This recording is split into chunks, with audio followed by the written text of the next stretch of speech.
งานนี้บอสโจบอทนอีกแล้วเดือนธันวาจัดหนักแน่นอนจัดหยังมันเกิดหยังคืนนั้นก่อนอื่นขอกล่าวคำว่าสวัสดีครับผมสวัสดีพี่น้องครับป้องปายมิตรหมอแคนแฟนหมอลำยินดีต้อนรับเข้าสู่ช่องไทยซีเกตชาแนลสวัสดีไปยังแฟนคลับ FC สาวหน่อยเพชรบานแพงแฟนคลับ FC ลาดหน่อยอุ๋งอิงสู้ขู่สู้คนเด้อครับเด้อมาพอกันย่ำสิบ่าย3 โมงครับ2 โมงกว่าเนาะมือนี่เป็นมือที่พี่น้องวิดหมอแคนแฟนหมอลำหลายผู้หลายคนเสื้อได้เลยว่านั่งรุ่นล่อฟ้าวให้มันถึงเวลาไวๆก่อนสิไปถึงเวลารุ่นรับโชคมาฟังทั้งนี้ครับพี่น้องเรื่องราวของบอสโจยมนินทร์เรื่องราวเป็นมาเป็นไปจังไดนั่นคือคิวการคิวงานครับ หลังจากที่เดือน 2 เดือนที่ผ่านมาพี่น้องปองปายวิทย์หมอแค้นแฟนหมอลำกสิเห็นว่าคิวการคิวงานสาวน้อยเพชรบานแพงนี่กับบ่ได้เต็มเดือนแม่นบ่ครับมีมือหยุดมีมือพักมีมือเศร้าหลายมือเนื่องจากสถานการณ์บ่ปกติเดือนธันวานี่ครับสาวน้อยเพชรบ้านแพงนำโดยผู้บริหารหนุ่มมัดโกโจยมนินทร์ศิลปินมหาชนอย่างลาดน้อยอุ๋งอิงจัดหนักจัดเต็มให้กับแฟนคลับFCได้มวนได้ซืนก่อนปีใหม่แน่นอนครับวันที่ 1ครับมือนี่มือแรกแหกหมานคิวการคิวงานสาวหน่อยเพชรบานแพงอยู่ที่ตลาดเพิ่มสุขหน้านิคมเกตเวย์อำเภอแปลงยาวจังหวัดฉะเชิงเทราวันที่ 2ครับพัทยาสาย3เมืองพัทยาอำเภอบางละมุงจังหวัดชลบุรีวันที่ 3ตลาดสมาพรตำบลบางปลาอำเภอบางพลีจังหวัดสมุทรปราการวันที่ 4ตลาดอาม่าคลอง7ธัญบุรีอำเภอคลองหลวงจังหวัดปทุมธานีวันที่ 5ตลาด3ห่วงบางปู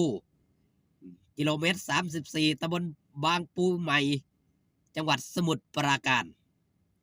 วันที่ 6ตลาดกินซ่ารังสิตตรงข้ามฟิวเจอร์พาร์ครังสิต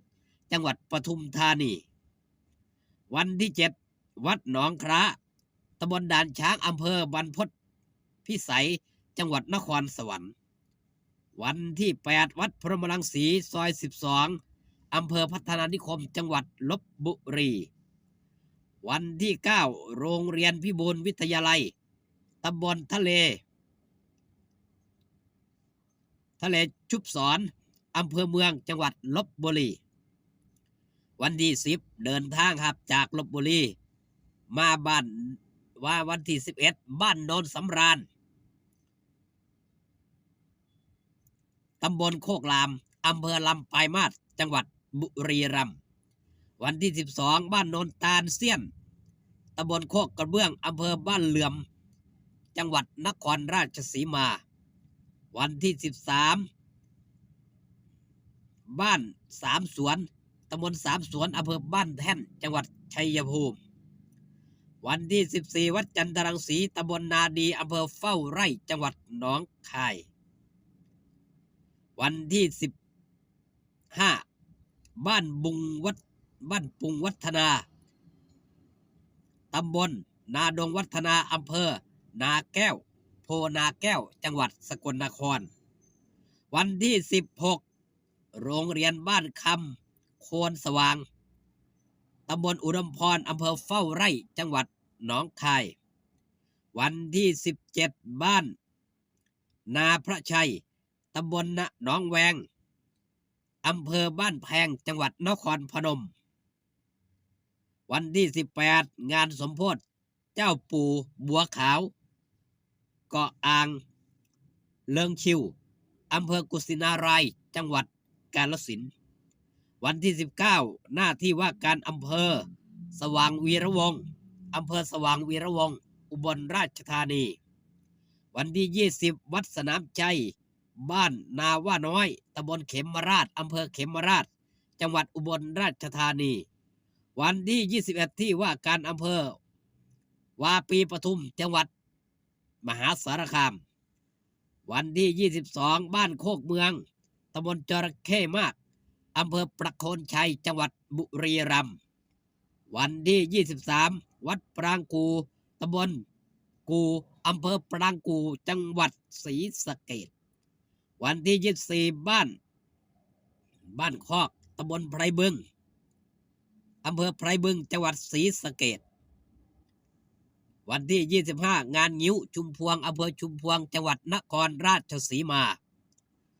วันที่26วัดโศกแจ้งบ้านโศกแจ้งตำบลเสมาอำเภอสูงเนินจังหวัดนครราชสีมาวันที่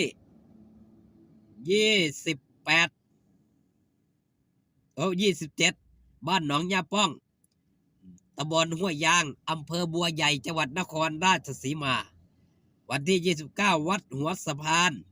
ตำบลหินโดนอำเภอลำปลายมาศจังหวัดบุรีรัมย์วันที่30นี่คืองานบ้านลาน้อยอุ้งอิงครับบ้านหนองคูตำบลจานอำเภอเมืองจังหวัดศรีสะเกษ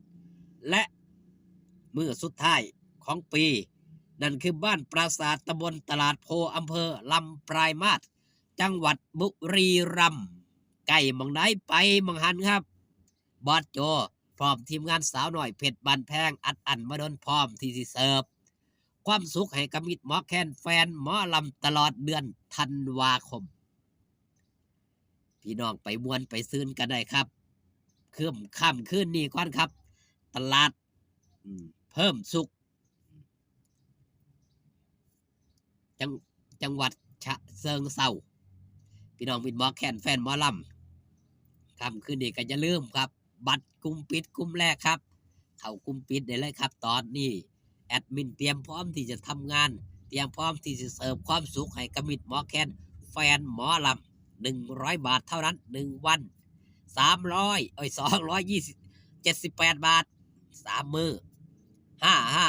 6มื้อสุดท้ายครับ